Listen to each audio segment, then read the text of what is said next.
SDM ज्योति मौर्य और आलोक मौर्य का विवाद अभी थमा भी नहीं था कि आलोक के परिवार वालों के खिलाफ एक और बहू ने मोर्चा खोल दिया है।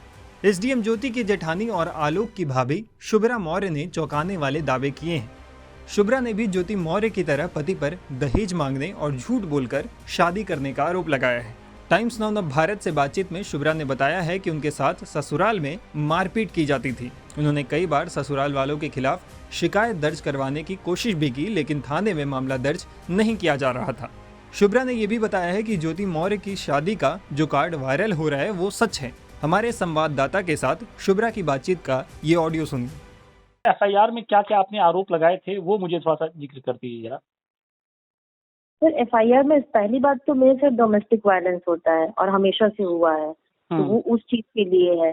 ठीक है, फिजिकली, मेंटली और फाइनेंशियली हर तरह से मेरा शोषण किया जा रहा है। ठीक है, वो सारी चीजें हैं।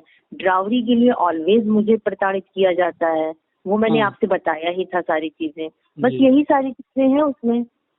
तो जैसे आलोक मौर्य ने अपनी जो जॉब थी उसके बारे में जो उसकी सच्चाई छिपाई थी, क्या तो विनोद ने भी कुछ ऐसा ही किया था क्या आपके साथ? जी हाँ, अगर आप मेरा इंटरव्यू रिकॉर्ड कर रहे हैं तो आप इस चीज को रिकॉर्ड कर लीजिए और बहुत अच्छे से रिकॉर्ड कीजिएगा कि उन्होंने झूठ बोलकर शादी की है। हर एक लेवल पे झूठ बोला गया है। लेवल इन द सेंस कि ज्योति मौर्य मैडम की शादी से 1 साल पहले मेरी शादी हुई थी। ठीक है सर। तो मेरे से ये बताया गया कि ये जीएसटी में सुपरिटेंडेंट है। ठीक है, और ये छोटे से बाबू थे उस टाइम पे, और भाई उसी हिसाब से बल्कि ड्राउरी दिया गया। ठीक है, सारी चीजें उस हिसाब से की गई। और जस्ट 1 साल बाद जो ज्योति मौर्य मैडम का जो शादी का कार्ड वायरल हो रहा है उसमें इनके भी इंटेलिजेंस ब्यूरो लिखा हुआ है। तो आप समझ ही जाइए कि जीएसटी से इंटेलिजेंस ब्यूरो, आप समझ ही सकते हैं सारी चीजें। तो मतलब इसमें संलिप्तता किसकी है? जैसे अगर वो मारपीट करते थे आपके साथ तो क्या परिवार का भी उनको शय था? क्या आलोक क्या पूरे परिवार का, पूरे परिवार में सबसे बड़ा हाथ इनके बड़े भाई का अशोक मौर्य और इनके पिताजी का है। तो ये महज एक इत्तेफाक तो हो नहीं सकता कि भाई आलोक मौर्य ने ज्योति मौर्य के ऊपर आरोप लगाया, ठीक है वो समझ में आता है, फिर आपके साथ भी वही सारी चीजें हो रही हैं जो ज्योति मौर्य ने आरोप लगाए हैं। जी। तो अच्छा, इसको लेकर आप पिछले कितने दिनों से लगातार वो कंप्लेन कर रही थी और आपकी बात किससे किससे हुई थी? सर वैसे तो मैं 2018 से ही कंप्लेन कर रही हूँ। ठीक है, लेकिन तब भी मेरी नहीं सुनी गई। वहाँ पर मेरा कोई कंप्लेन नहीं लिखा गया। अभी जब 10 तारीख को मेरे साथ मारपीट हुई, बहुत ज्यादा मुझे जान से मारने की धमकी दी गई, तो तब भी मैंने 112 डायल किया। तो 112 डायल करने के बाद भी जब मैं थाने गई तो वही चीजें डिसमिस कर दी गई, आप कल आइए, परसों आइए। फिर मैंने उस समय भी एक शिकायत अपनी लिख के दी। फिर मैंने एफआईआर की मतलब जो मैंने मैटर जो था भी मेरा, जो भी दिक्कतें थी मेरे, वो मैंने लिखवा करके उनको 13 तारीख की शाम में उनको दिया है। और तब से मैं सुबह शाम चक्कर लगाती रह गई और आज तक नहीं हुआ मेरा। तो क्या लगता है कि जो ज्योति मौर्य के ऊपर आरोप लगे थे या फिर ज्योति मौर्य ने जो आरोप लगे थे, आपको क्या लगता है कि कुछ वही चीजें आपके साथ भी हो रही हैं? क्या आपकी तरह ज्योति मौर्य को भी परेशान किया जाता था क्या? सर ये मैं नहीं कह सकती हूँ कि नहीं, मतलब परेशान करने की अगर आप बात कर रहे हैं तो हाँ, या ज्योति मौर्य ने कभी आपसे अपनी परेशानी के बारे में आपसे जिक्र किया हो? सर इतना ज्यादा हम लोग पहले नहीं बात कर पा रहे थे, क्योंकि प्रॉब्लम ये थी कि ये लोग बात नहीं करने देते थे हम लोग को आपस में। घर में इतना माहौल खराब कर रखा है कि मेरी जेठानी जी से ही मेरी 2 साल से इन लोगों ने बात नहीं कराई है। ये लोग आपस में लेडीजों को बात नहीं करने देते ना, प्रॉब्लम तो ये है। तो कभी बात ही नहीं हो पाई इस लेवल में। वो कहते नहीं डिवाइड एंड रूल, वो वाला ये लोग काम करते थे कि मतलब लेडीजों को आपस में बैठ के बात ही नहीं करने देते थे। नॉर्मल एक घर होता है तो वहाँ पे शादी ब्याह होता है, लोग आते हैं जाते हैं मिलते हैं, पर हम लोग के साथ ऐसा नहीं था। हम लोग को कहीं नहीं मिलने दिया जाता था।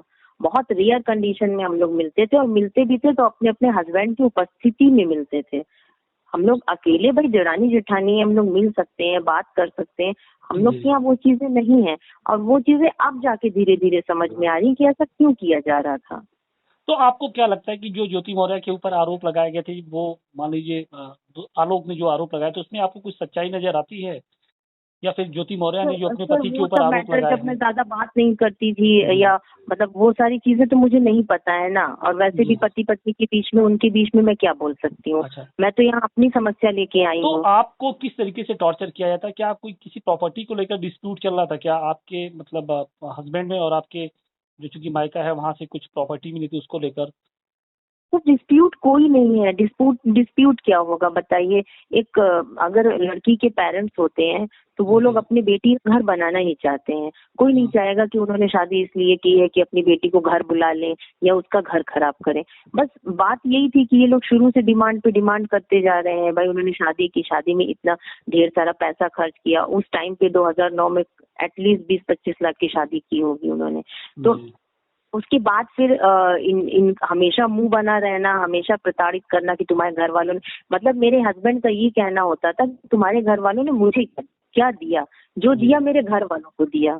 जी। ठीक है, ऐसे ऐसे मुझे बोलकर इतना प्रताड़ित किया जाता था कि फिर उनको 2015 में फाफा मऊ में जमीन खरीद के देनी पड़ी। हुँ। ठीक है, उसके बाद जब जमीन खरीद ली तो उसके बाद फिर कुछ दिन ठीक रहा, फिर बेटी हो गई 18 में। फिर उसके बाद बेटी के लिए प्रताड़ित करने लगे कि दूसरी भी बेटी हो गई है, हम अपने लड़के की, मेरी सास कहती थी कि हम अपने बाबू की दूसरी जगह शादी करेंगे तो अब लड़का पैदा होगा। ठीक है, इसी सब चक्कर से मेरी 11 महीने की बेटी को 2018 में इन लोगों ने इतना लड़ाई झगड़ा किया कि मतलब मेरे हस्बैंड और मेरी सास ने, इन मतलब सासू माँ मेरे, दोनों लोगों ने पकड़ के उसको जमीन पे पटक दिया। आज भी उस बच्ची के आंख पे निशान है। तब मैं कर्नलगंज थाने गई थी। तो अब ऐसे आप नहीं क्या कोई तो जाता अब है। आप क्या चाहती हैं? आपने क्या क्या डिमांड की है? क्या आप उनके साथ रहना चाहती हैं या नहीं रहना चाहती हैं? सर डेफिनेटली मैं क्यों नहीं रहना चाहूंगी, ये बताइए। मेरी 2 बेटियां हैं, मैं क्यों जी। नहीं रहना चाहूंगी। जिस चीज के लिए मैंने आज तक ये सारी चीजें सही, हाँ, तो वो मैं यही सोच के ना कि मेरी 2 बेटियां हैं, आगे बेटियां बड़ी होंगी, भाई जी। उनको फादर भी चाहिए, मदर भी चाहिए, दोनों लोग चाहिए। तो यही सोच के ना मैं आज तक चला रही थी। लेकिन जी। अब चूंकि तक मुझे जान से मारने की धमकी दी जाएगी, मेरी माँ को धक्का दे दिया, वो गिर गई, जिस इंसान ने आपके लिए इतना किया। खैर ठीक है, मैं नहीं मानती कि आप उनको मत दीजिए, उनको रिस्पेक्ट मत दीजिए, लेकिन जी। आपको ये सोचना चाहिए अगर यही सेम चीज मैं आपके पेरेंट्स के साथ करती तो आपके दिल पे क्या बीतती। जी। एक पढ़े लिखे इंसान को ये तो सोचना चाहिए ना। आप ऐसे बोल रहे हो कि मेरे ऊपर एक FIR है, मैं तुम्हें मार डालूंगा, 2-4 और हो जाएगी तो कुछ फर्क नहीं पड़ता। लेकिन जिस तरीके कौन से सी हम लोग मानसिकता है। जैसे हम लोगों ने देखा ज्योति मौर्य ही उसमें आलोक और उनके फादर अब खुद को विक्टिम बता रहे थे। अरे सर, मीडिया के सामने तो कोई भी विक्टिम बताएगा। आप हकीकत के धरातल पर आकर देखिए ना कि क्या चीजें हैं क्या नहीं है। एक घर की 2 बहुएं इतना प्रताड़ित हैं कि उनको मीडिया में आना पड़ गया। खैर उनको तो मीडिया में आलोक जी लेके आए हैं अपने स्वार्थवश। जी। मैं बिल्कुल बोल रही हूँ कि उन्होंने पढ़ाया लिखाया जो भी किया वो उनका मतलब स्वार्थ था, इसीलिए आज वो इतना मतलब वो कर रहे हैं। अदरवाइज कोई भी पति होता वो अपनी पत्नी की कोई भी बात कमरे के अंदर करता, इस तरह घर के बाहर नहीं कोई ले जाता है। सबके घर में मसले होते हैं, सबके घर में झगड़े होते हैं। ठीक ठीक है मैम, ओके, थैंक यू। एक तरफ तो जहां ज्योति मौर्य केस की वजह से पहले से ही आलोक का परिवार काफी मुश्किलों का सामना कर रहा था, लेकिन अब शुभ्रा की शिकायत के बाद आलोक के परिवार वालों की मुश्किलें और बढ़नी लगभग तय है। शुभ्रा के बयान के बाद ये भी समझा जा सकता है कि SDM ज्योति मौर्य ने आलोक और उसके परिवार वालों पर जो आरोप लगाए थे उसमें दम तो है। फिलहाल मामले की जांच चल रही है, उम्मीद है कि जल्द सच सबके सामने होगा। टाइम्स नाउ भारत डिजिटल की रिपोर्ट।